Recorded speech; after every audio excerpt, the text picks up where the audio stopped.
Hello everyone, কথা ধারাবাহিকের আজকের পর্বে দেখবেন ফন্দি করে কথা ঠাকুরের বাসনপত্রগুলো নিয়ে আসে আর বলে আমার পায়ে টান লেগেছে। এইভাবে নাটক করে ও মেজমার কাছ থেকে ফোনটা সরিয়ে নেয়। তারপর তারা সবাই মিলে বসে ল্যাপটপটা খুঁজে দেখে কোনো ডেটা পাওয়া যায় কি না। তারপরে দেখতে পায় মেজমা ডক্টর বি হালদারের সঙ্গে কথা বলেছে, যত টাকা লাগে দেবো, কাজটা করে দিতে হবে। তখন কথার সন্দেহ হয় আর সে বুঝতে পারে মেজমা জড়িয়ে আছে।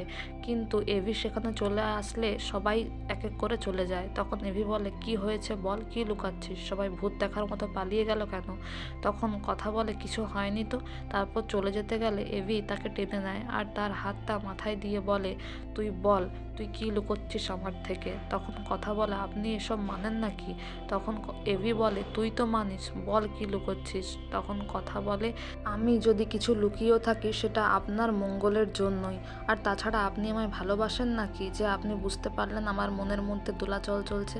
তখন এভি রেগে যায়, বলে শুধু প্রেম প্রেম, এই বলে সে চলে যায়। তখন কথা বলে, আজ জোর বাঁচান বেঁচে গেছি। এদিকে কথা রাত্রেবেলা শোয়ার সময় বিড়বিড় করে কথা বলতে থাকে। তখন এভির ঘুম ভেঙে যায় আর সে শুনতে আসে। আর কাছে এসে সে শুনতে পায় যে কথা বলছে, পর্দা ফাঁস করতে হবে, পর্দা ফাঁস করতে হবে। তুমি কি করে করতে পারলে এটা মেজমা? তুমি কি করে করতে পারলে মেজমা? এই কথাগুলো যখন কথা ঘুমের খেয়ালে বলতে থাকে, এভি শুনে অবাক হয়ে যায় আর বলে, মেজমা? মেজমা আবার কি করেছে? আর মেজমাকেও সন্দেহ করছে। তার মানে বাড়িতে আরও একটা বড় সমস্যা হতে চলেছে। না না, এটা কিছুতেই হতে দেওয়া যায় না।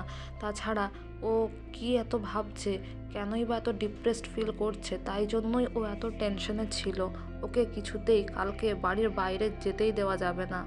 তাছাড়া আমি ওকে ভালোবাসি না ঠিকই, কিন্তু কদিন ধরে মনের মধ্যে একটা অদ্ভুত ফিলিংস হচ্ছে, কী যে হচ্ছে বুঝতে পারছি না।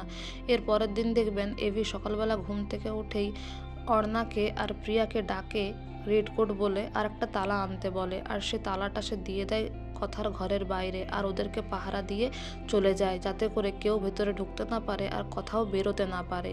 এদিকে ঋতু আর জুনি এসে তারাও কিছু করতে পারে না, চলে যায়। তারপর কথা সকালবেলা ঘুম থেকে উঠে দরজা খুলতে গেলে খুলতে পারে না। প্রিয়া বলে, বিগ ব্রোর অর্ডার আছে, তোমাকে ঘর থেকে বেরোতে দেওয়া যাবে না, বিগ ব্রো আসুক, তারপর যা করার করবে। এদিকে নীলাদ্রি, জুনি আর ঋতু ওয়েট করতে থাকে কথার জন্য। তখন কথা বলে, আমাকে বেরোতেই হবে, যেভাবে হোক আমাকে ক্ষমা করবেন পাচক মশাই। তারপরে সে তার শাড়িগুলো বের করে নিয়ে এসে জানালা দিয়ে বেরিয়ে যায়। এদিকে আগামী পর্বে আপনারা দেখবেন ম্যান্ডি বলে, ডাক্তারবাবু ফেক রিপোর্টগুলো দিন। কিন্তু কথা বলে, আমি তোর সমস্ত কারসাজি ধরে নিয়েছি ম্যান্ডি। আর তারপর কথা প্ল্যান করে মেজমার কাছে যায় মেজমাকে হাতে নাতে ধরতে। তো বন্ধুরা, এই ছিল আজকের কথা ধারাবাহিকের আপডেট। এই ধরনের আরও আপডেট জানতে আমাদের সঙ্গে যুক্ত থাকুন। Thank you dearest everyone for your valuable time and thank you so much for watching the video.